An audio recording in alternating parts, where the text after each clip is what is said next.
حامدا ومصليا اما بعد اعوذ بالله من الشيطان الرجيم بسم الله الرحمن الرحيم وان تصبهم حسنة يقولوا هذه من عند الله وان تصبهم سيئة يقولوا هذه من عندك صدق اللہ العظیم۔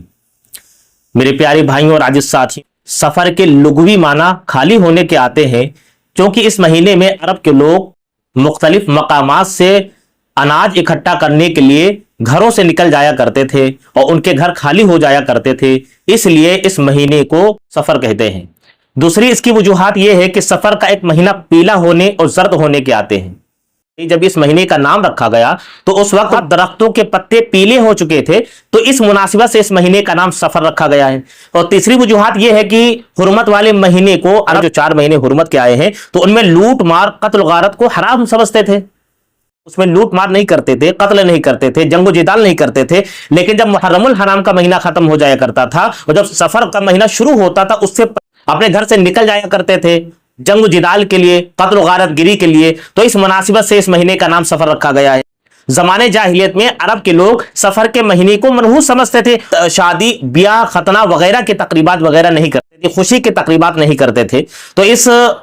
تو آپ صلی اللہ علیہ وسلم نے ان تمام چیزوں کا رد کرتے ہوئے حدیث کے اندر فرمایا ہے کہ حدیث بخاری شریف کا حدیث ہے، حدیث نمبر 5757، اور اس کے راوی حضرت ابو ہریرہ رضی اللہ عنہ، عن ابی ہریرہ رضی اللہ عنہ قال قال رسول اللہ صلی اللہ علیہ وسلم لا عدوى ولا طیرة ولا حامة ولا سفر۔ 4 چیزوں کی نفی آپ صلی اللہ علیہ وسلم نے فرمائی، 4 چیزوں کی نفی۔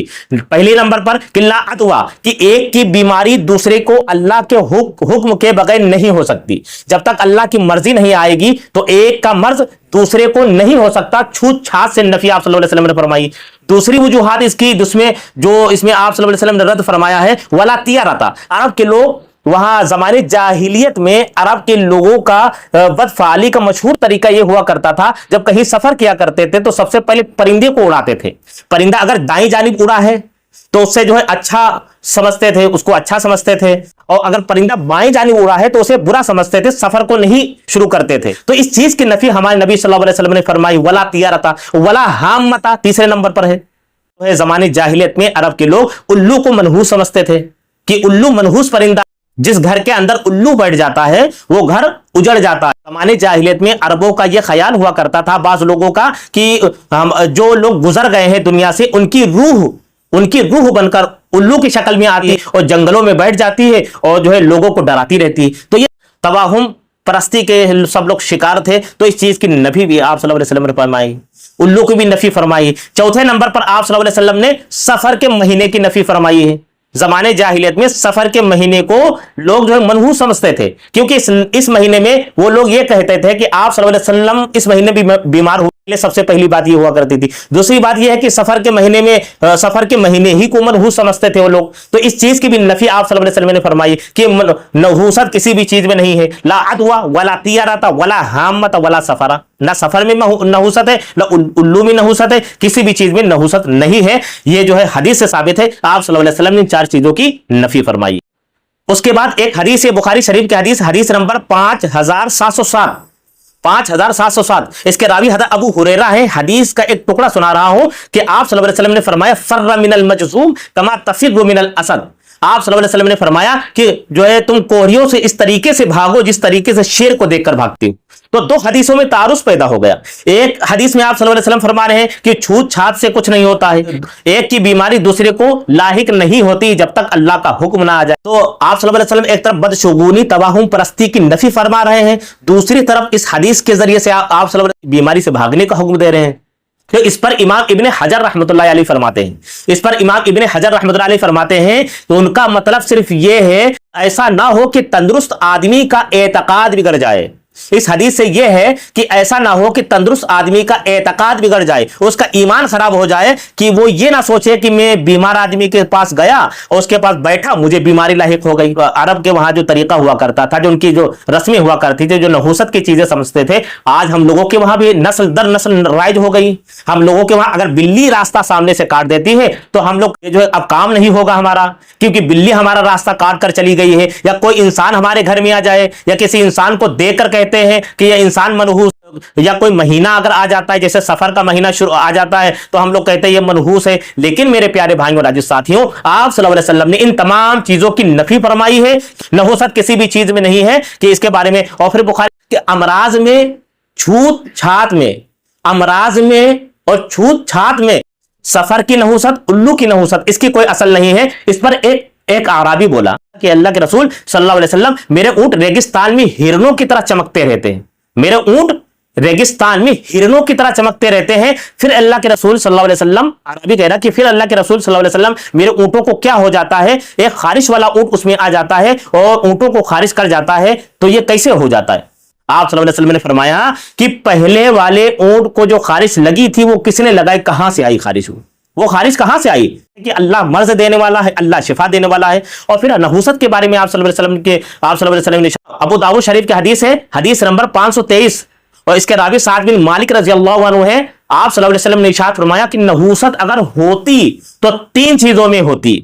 نحوست اگر ہوتی تو 3 چیزوں میں ہوتی. پہلے نمبر پر گھوڑے میں ہوتی نحوست، دوسرے نمبر پر عورت میں نحوست ہوتی، تیسرے نمبر پر مکان میں نحوست. میرے پیارے بھائیوں اور ساتھیوں، رب الجلال جو ہے سورہ نساء آیت نمبر 78 میں فرماتا ہے کہ وَإِن تُصِبْهُمْ حَسَنَةٌ يَقُولُوا هَذِهِ مِنْ عِنْدِ اللَّهِ وَإِن تُصِبْهُمْ سَيِّئَةٌ يَقُولُوا هَذِهِ مِنْ عِنْدِكَ. یہ اہل عرب کے بارے میں اللہ تعالیٰ فرماتا ہے کہ اہل عرب کا عقیدہ یہ تھا کہ جب کوئی بھلائی ان کے پاس آتی تھی، جب کوئی بھلائی ان کے پاس پہنچتی تھی، وہ کہتے تھے یہ اللہ کی طرف سے ہے.